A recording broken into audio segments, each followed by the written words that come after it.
앞서서 지영미 청장님 새로 부임을 축하드립니다. 과거 메르스 때 맹활약하셨고 WHO 활동 등 전문가로서 감염병 대응 해오셨기 때문에 기대가 큽니다.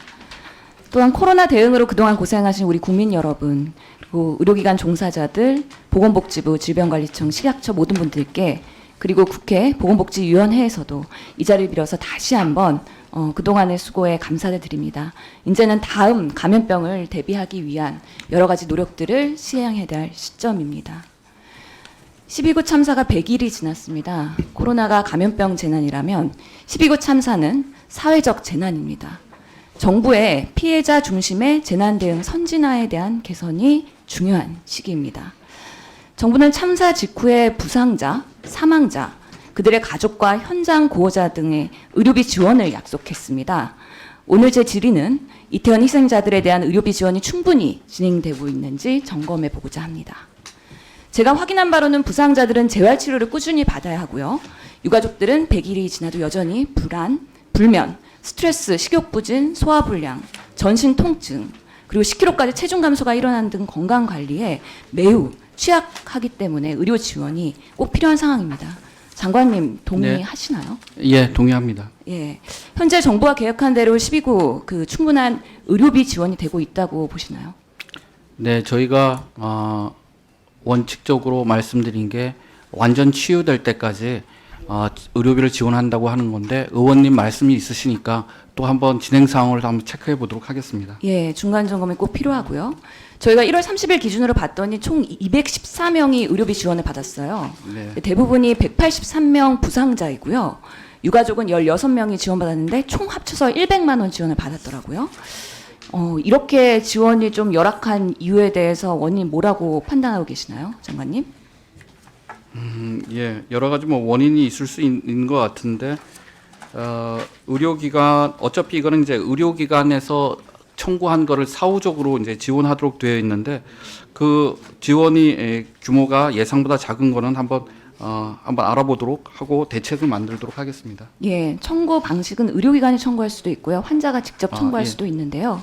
그 절차가 사실은 복잡해서 청구가 잘 이루어지지 않는지 이런 간소화 방안에 대한 대안도 꼭 검토해 주시길 바랍니다. 네, 그렇게 할 것 같습니다. 정부가 그 공문과 지원 지침을 발표를 했죠. 그러면서 지원 대상을 신체적 그리고 정신적 질병 및 후유증에 대한 치료비 지원 우선 6개월 지원하고 계속 지원 여부는 의료진 검토를 통해 결정하겠다고 했습니다. 네. 장관님, 그 의료비 지원 기간을 언제까지로 지금 생각하고 계시나요?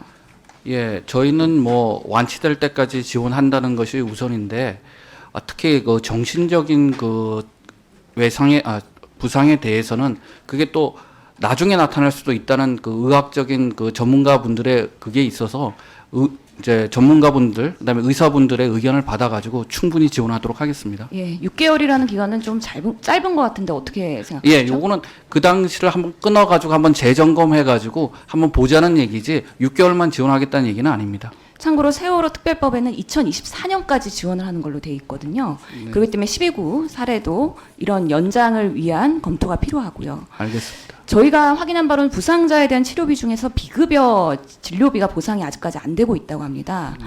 그래서 앞으로도 실제 진료 받아야 되는데 정부가 보상 안 해줄까 봐 의료 이용을 제대로 못하고 있는 경우가 있는데요.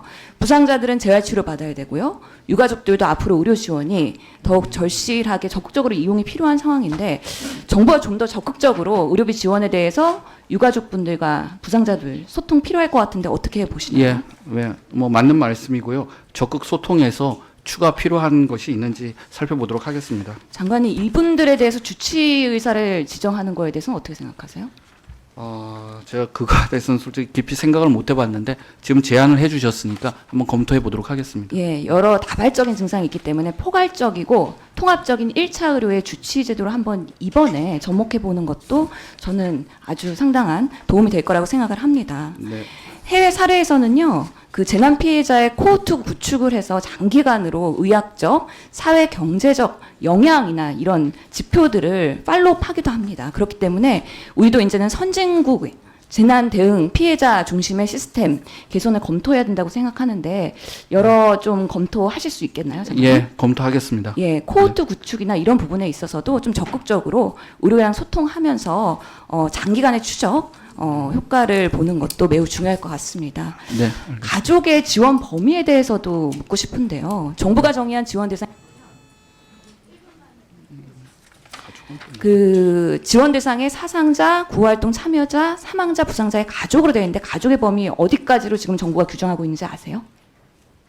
직계 좀비소입니다. 예, 맞습니다. 직계 종비속까지 돼 있기 때문에 네. 사망자의 이모나 고모 이런 피해자들은 지원을 못 받고 있습니다. 이분도 상당한 스트레스를 받고 있는데 이런 부분까지 우리가 좀 포괄해야 되지 않는지 저희가 재난연구원의 연구 결과 보고서 보니까 피해자의 유형 중에서는 가족들, 친척, 친구까지도 포괄하고 있거든요. 이런 부분에 있어서도 이제는 우리가 선진적으로 검토해야 되지 않을까요? 네. 제가 알고 있기로는 직계 좀비속이 아니더라 하더라도 그 현장에 계셨던 분들에 대해서는 정신적 치료가 지원되고 있는데 지금 의원님 말씀하신 것처럼 어디 빠진 대상이 있는지 그리고 보완할 필요성이 있는지 검토하도록 하겠습니다. 예, 이모나 고모, 친척까지도 한번 이런 피해자가 있는지에 대해서 보셔야 될 것 같고요. 간병비 지원에 대해서도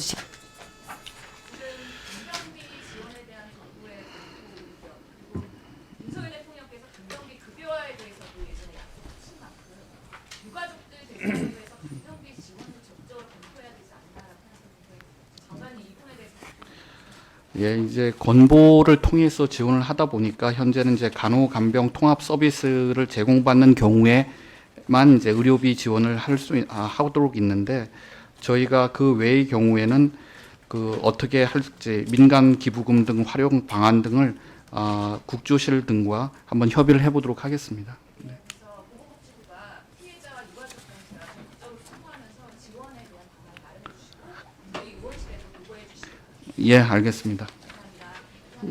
네, 수고하셨습니다.